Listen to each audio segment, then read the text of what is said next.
Hi everyone, my name is Carly Bell and I love to do machine embroidery tutorials. And today we are finally finishing our last block of the sew along that we've been working on for the last few weeks, which is Main Street Celebrations. It's a bench pillow by Kimberbell. And today is going to be the last block for the bench pillow, which is Windmill. And this is going to be the I think seventh block. So there's 7 blocks across. We've done all of them. Today's the last one. So we're in the home stretch of finishing the sew along. All we have left is to sew the borders, construct the pillow, and add the embellishments. So not too much left. I might make it before 4th of July. We will, we will see. But I'm very excited to be stitching the last block with you today. So if you are new to this sew along, you're going to want to back up and watch it from the beginning. I have a whole playlist dedicated to it on my YouTube channel, and I have a whole page dedicated to it on my website, carlybell.com. Actually, you should see the first link in the description box below is going to give you the direct link to my website with all of the information for this sew along, including where I got all these designs and supplies from. And you can also get the free download of my organizational chart to help keep you organized for this project and have just kind of a cheat sheet to quickly look at for each block that we are making. And all the info is going to be there for you, along with links to all of the videos for this sew along. So I think we're like on video number 9 now with this sew along. So you're going to want to back up if this is your first one. If you're returning, welcome. I'm glad you're here. And let's go ahead and get started. Let me take this off. So today should be a rather easy one. And I've learned some things from the last blocks that are going to help hopefully make this one go by even quicker. But I'm going to be using my 6x10 hoop. I'm going to be using my lightweight muslin fabric as a stabilizer instead of poly mesh, which I've been doing for this whole project and I did for my previous sew along. And it has worked out really well. I did not iron this ahead of time, so I'm trying to get any wrinkles out. But it's really not that important for the stabilizer. Or you want it to be taut, but having a little wrinkle in it is no big deal. Let me tighten this up. And today's block is smaller than the last few that we've done. It's just like the first welcome block, so that I think the final size is 4x8. So it is all going to fit in this 6x10 hoop. We don't have to make any adjustments. There is also some more fringe embroidery in this block.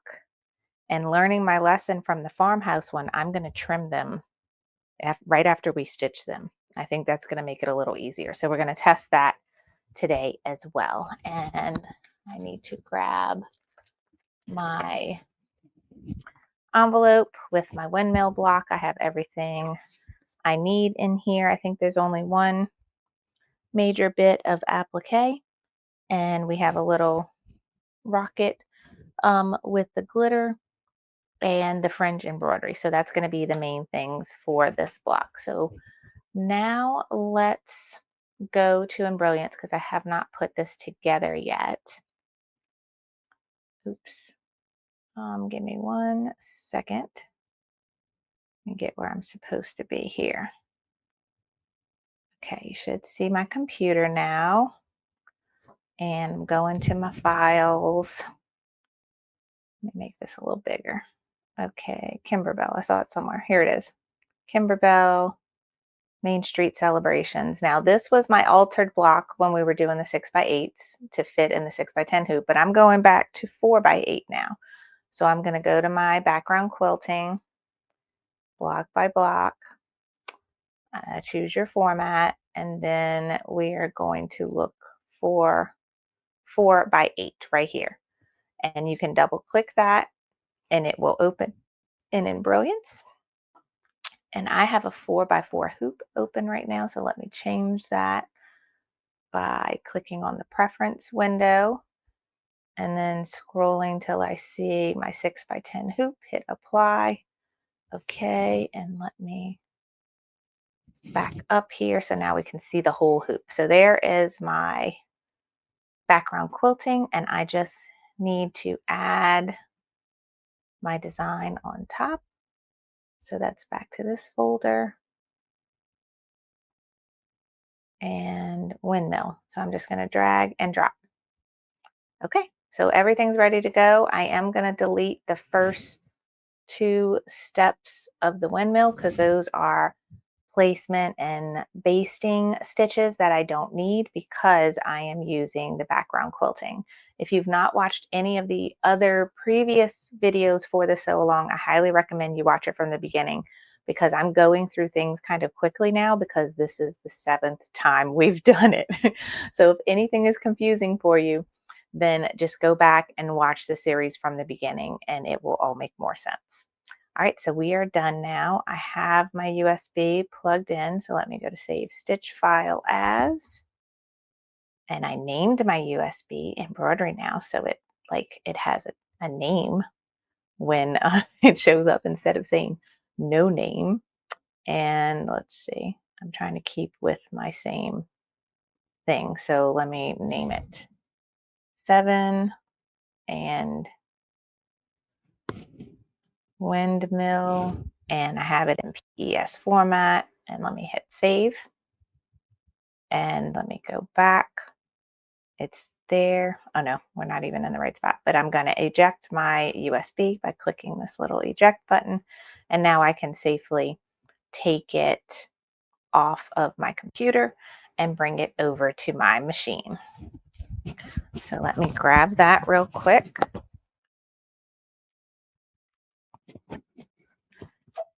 And plug it in. Hit embroidery. Hit USB. And then scroll down. And I see it right here. Okay. Set. Embroider. All right, I have blue thread on right now.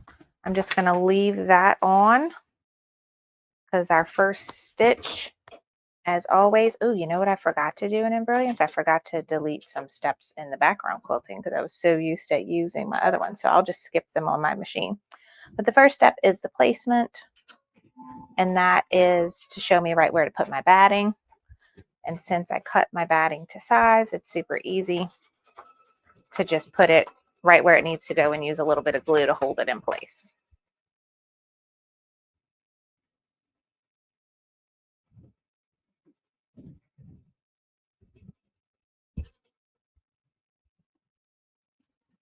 I'm going to go ahead and put my water soluble thread on because that's what I'm going to use for my next step. So this is done.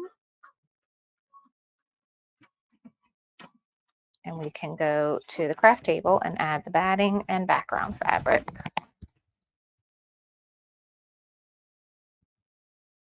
Okay, so got my glue stick.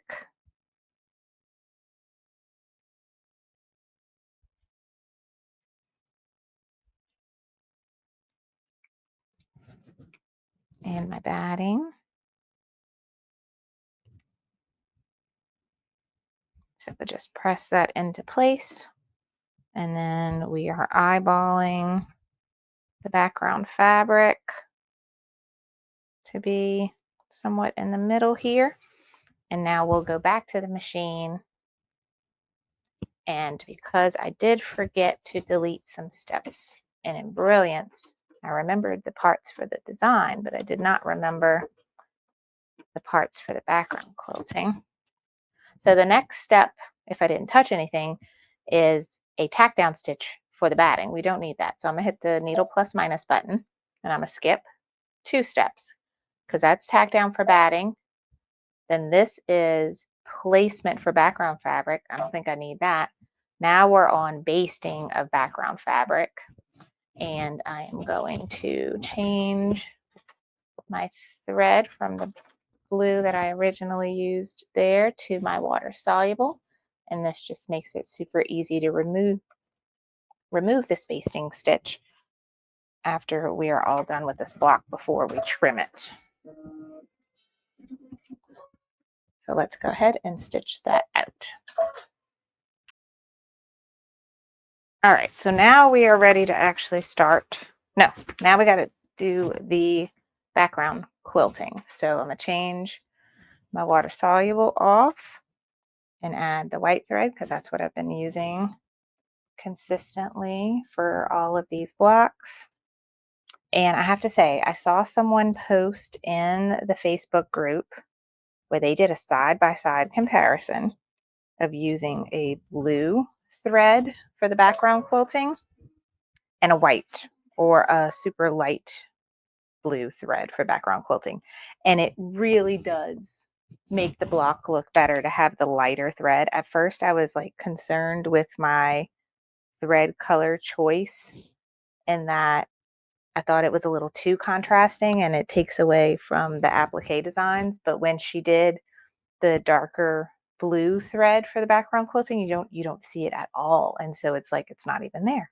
So I am really glad I did the white. I think it does, it's busy, but it gives it a little something extra. If you want a more muted look to your towel bench pillow, then yes, do the blue thread color for your background quilting. But I just wanted to tell you about that because I can't remember if I said anything in one of our previous videos. But let's go ahead now and stitch out the background quilting.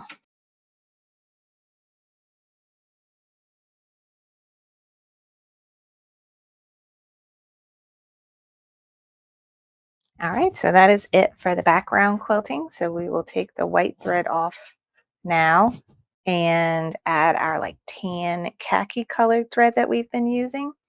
And the first stitch is like the base of the windmill. So add your thread and then stitch that out.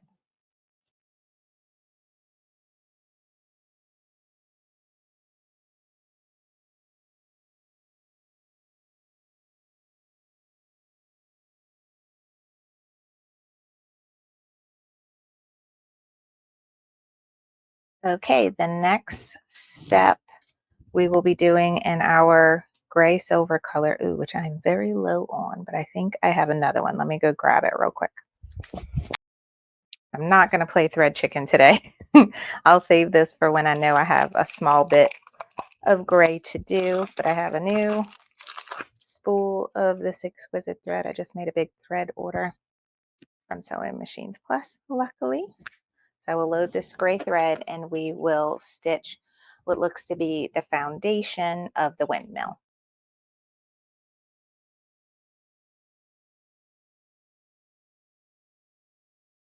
Okay, the next step, we're going to keep the gray thread on and we're going to stitch the windmill blades wind trail. Okay, still keeping the gray thread on. Now we're going to stitch the placement line for the pretty silver applique of the windmill blades.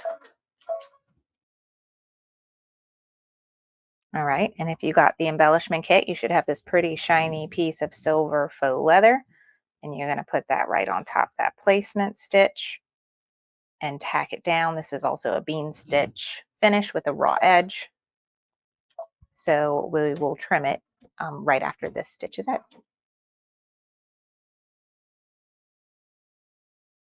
Okay, let's take this off and go to the craft table and trim our windmill.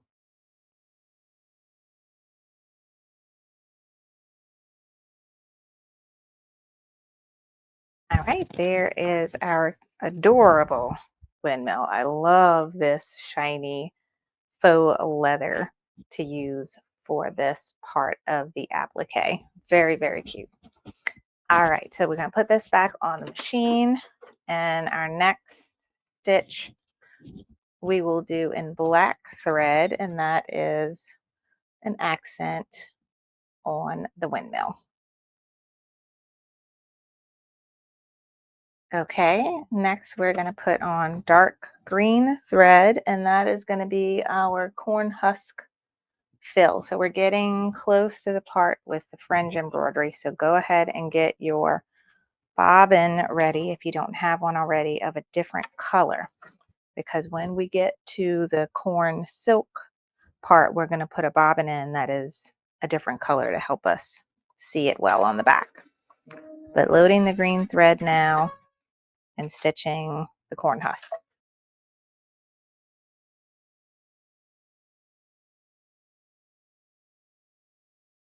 All right, next we will use our golden yellow thread color to stitch the corn cob.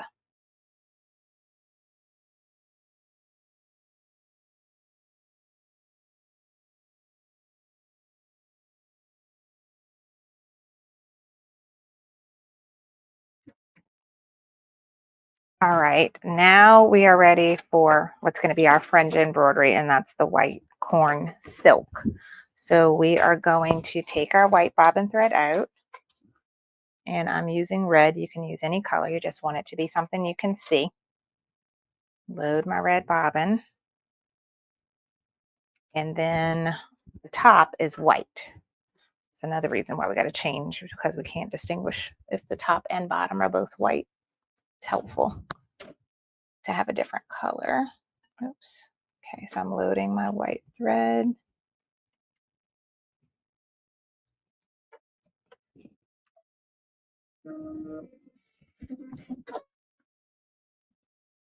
And putting my hoop back on.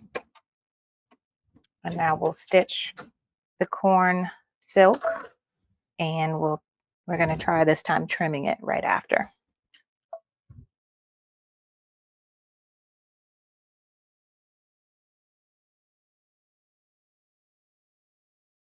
Oh, we had some hiccups happen here. It's stitching. Let me trim that, and then let me check my bobbin. Actually, let me cut.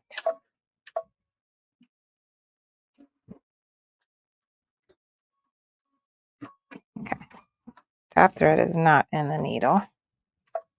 Make that right. And let me check my bobbin.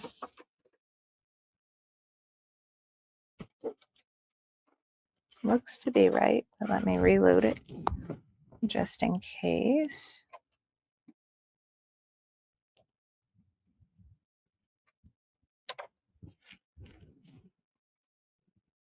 Okay, and I had that hiccup happened here. So I'm going to back up until my needle gets,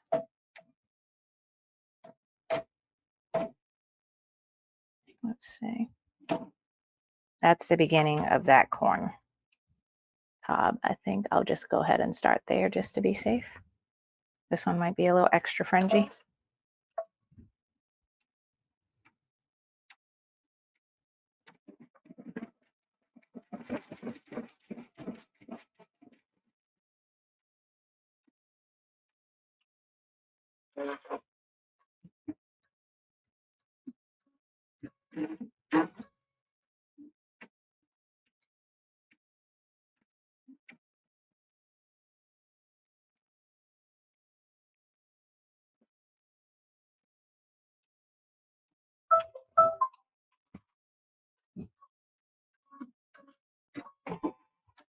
Okay, so that is done. So before I do anything, I am going to go ahead and take this red bobbin out and put my white one back in, because we are done with that. Because I will forget if I don't do that right away. Put your regular bobbin back in. And let's go over to the craft table now and trim all this fringe.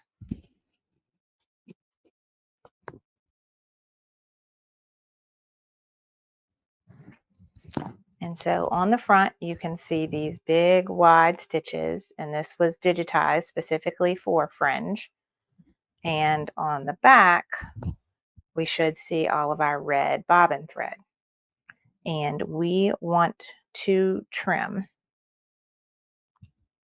and cut that red bobbin thread right across the back like this. So if you could see that, like I stuck my scissors right in there and trimmed. And we want to do that with each of the corn silk pieces for the corn.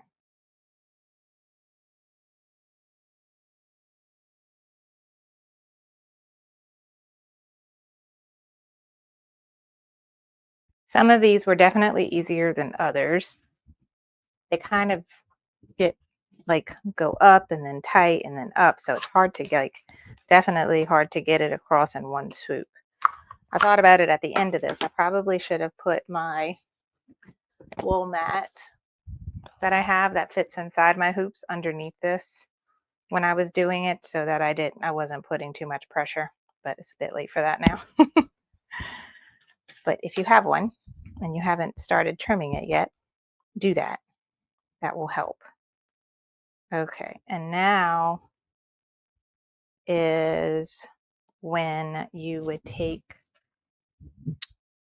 your tweezers or even just your fingernail and you kind of scratch at the white corn silk, and those loops are going to come up now that the bobbin thread is not holding them. But I do kind of want to keep them pushed down because we're going to get some corn husk on top of them, and I don't want to get it all looped up in there. And that might be a reason why they don't want you to trim it until the end, is I could see this being a problem. So as a test, I'm just going to do this. I'm just going to scratch this one. I'm not going to scratch the rest. Let it stitch the green on top. And then when it's done, I should be able to scratch it. And anything that didn't get also tacked down by green will come up no problem. And I may even put a little piece of tape right here. I'll leave it alone because I can see where that would be a problem. If we scratched all of these and moved on to the next step, you'd have a whole bunch of thread tangles. But I know taping these down, it's going to look weird. It's going to end up stitching all on top of this. It's okay. All right, so I'm not going to scratch the rest. I just trimmed the back. Hopefully I don't have a huge mess back here when we're done, but it should be fine. All right, so we're going to go ahead and move on to the next step, which I think we're back to the dark green, and that's going to be like the stalks and the rest of the husk for the corn.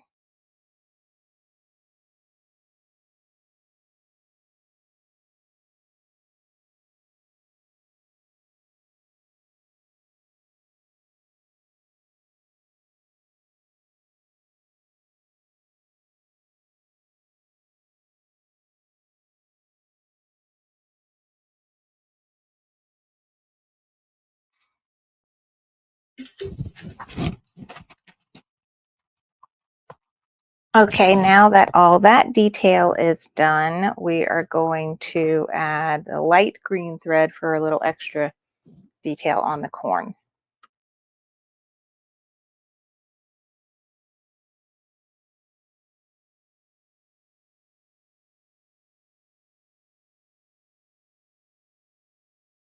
All right, so we are all done with the bottom portion of the design. Also, if you're doing it in a 5x7 hoop, now it's time for you to stitch your registration marks and rehoop. But for the rest of us that are working in a 6x10 hoop, we are going to move on to all the firework details at the top. And this is kind of the same procedure we've been doing with all the other blocks. The first step is going to be the fuse for the little rocket, then the star, then we'll applique the rocket, and then we'll stitch. I'll use my metallic thread to stitch all the other fireworks.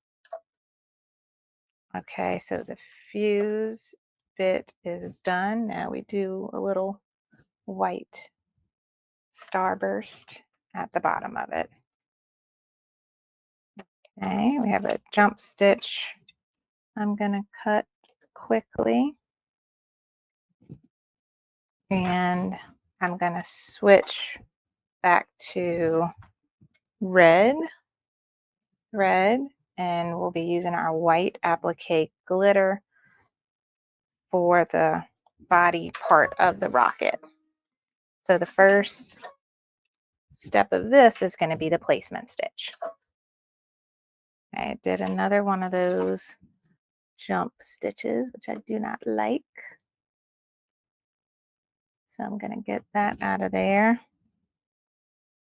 And I had a thread tail when it started. Okay, got that. So that's the placement stitch for the rocket. I got my white glitter, peel off that clear carrier sheet and place it right on top your placement stitch. And I'm doing the opposite color, so I'm using red thread on white glitter.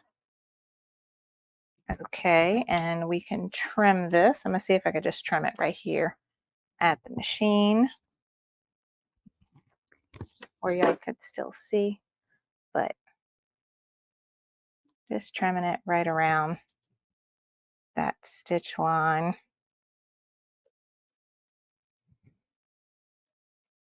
Like that. And now I'm going to switch to white thread and stitch the placement for the top of the rocket.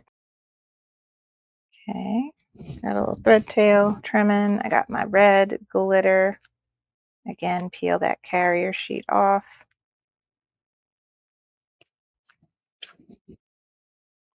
Cover your placement stitch and tack down.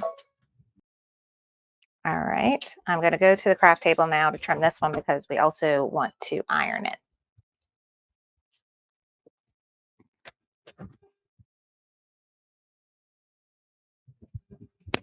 Okay, so trim your little top of the rocket piece. I already had my little iron warmed up. And if you want to put some kind of little protection pressing cloth or something on top, be mindful of this silver faux leather that does not like heat. So I'm just activating the adhesive that's on the back of the applique glitter so that it's nice and fused with our background fabric.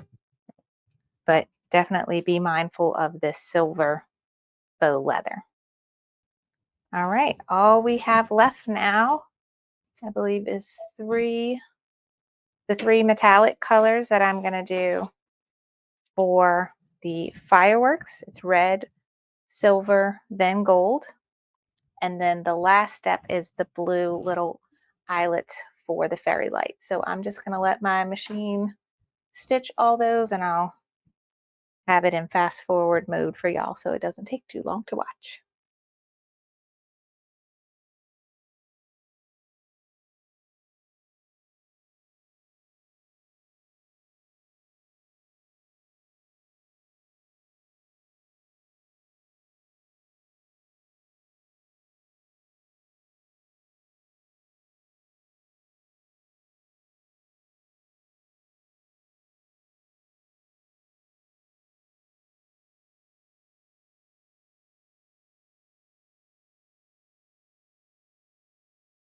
Okay, we are all done stitching, and now we can take this over to the table to clean up and trim.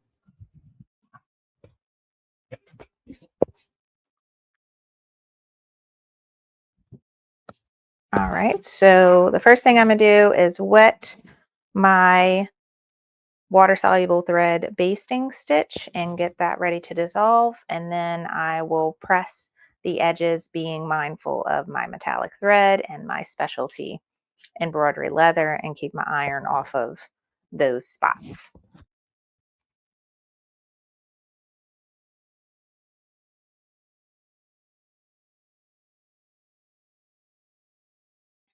Okay, now that that is all done. We are going to switch over to our cutting mat. And let me go ahead and cut all this excess stabilizer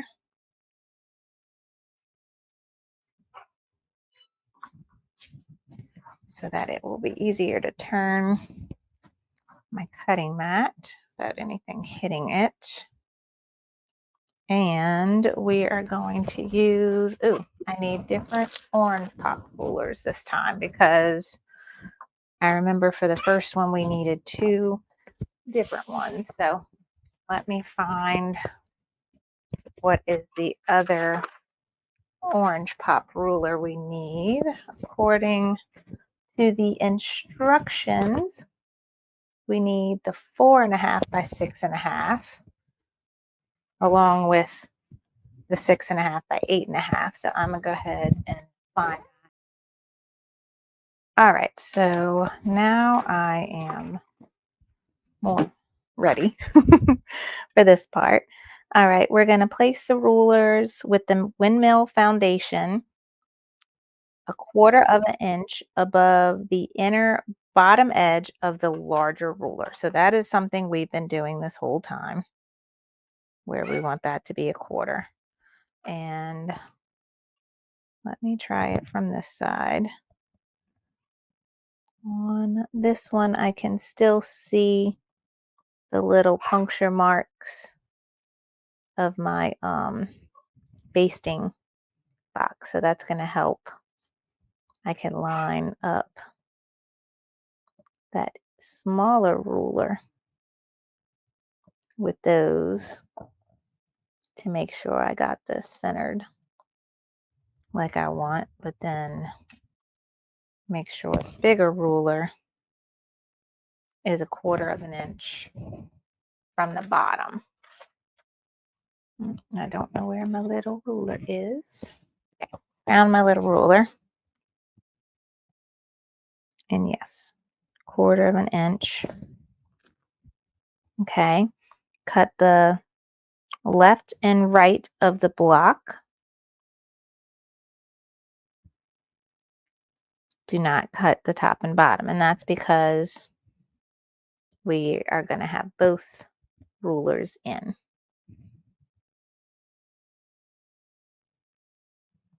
Okay. I think I have that lined up right where I want it. So I am going to trim that.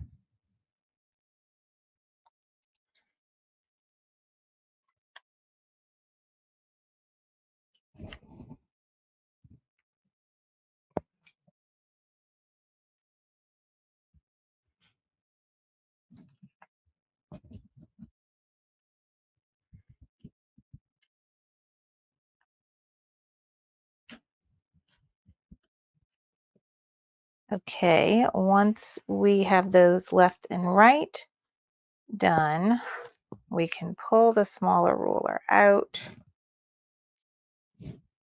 and do the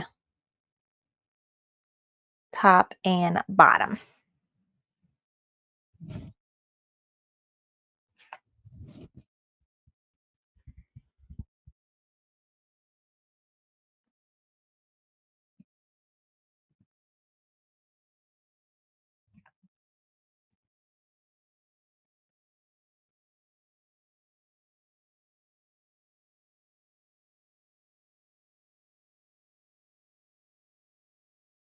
And even though we've done all that, we still have spots that don't connect.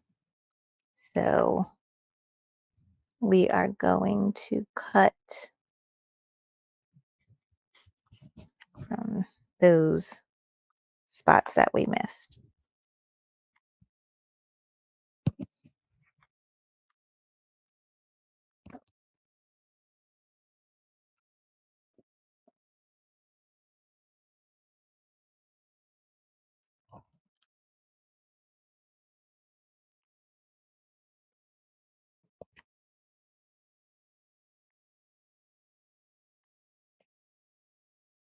And now we are left with an adorable quilt block that is cut to size.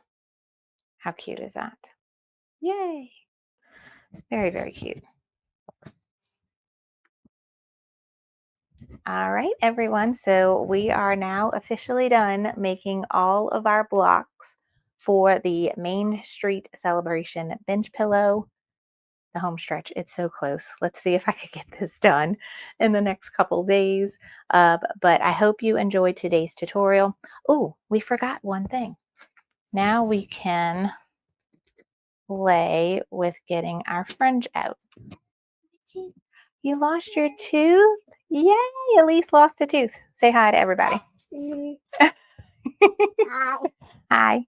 It's my tooth. Yay. Okay, go put it in a little bag and put it in your tooth fairy pillow. Okay. Because we made a tooth fairy pillow for Sip and Stitch a long time ago. I and want she to show still used it. them. Okay, go get it. She just woke up. I've been trying to make these videos early in the morning when they're still sleeping because it is summer break.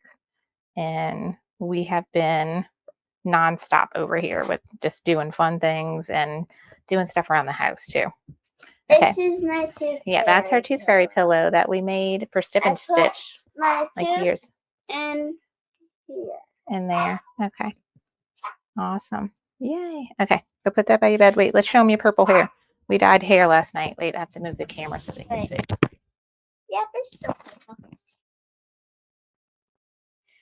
It's hard to see because my hair is dark. Put it on your shirt. Can y'all see how it's purple at the bottom? Isn't that cute? I like it. So, all right. I am finishing up this block. Look what we made. Can I help? That's cute. I'll let you do. I'm gonna let Elise do the rest. So I'm a little crooked. Sorry, but I'm gonna let Elise get all the little fringy corn out. But that is it. You do that. That's it for today's tutorial. Let me close this because the dog is barking. That's it for today's tutorial. So this is our last block for the main street. How do I do this? So you don't do that. You're just trying to get the little white pieces of thread. Just kind of scratch them with your fingernail, actually. And they're going to pop out. You see? They're supposed to be like the stringy part of the corn. Do it with your fingernail. Oh, so there's no white thread? There's not supposed to be any white? No, no. Don't pull it out completely.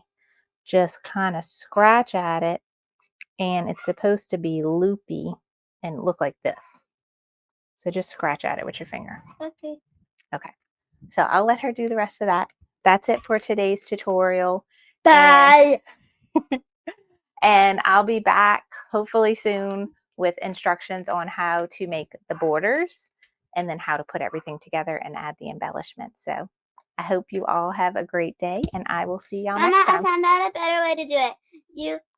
You scratch from the side. From the side. Okay. Thanks. That's a good tip. All right. Bye, everybody. Bye. Say bye. Bye.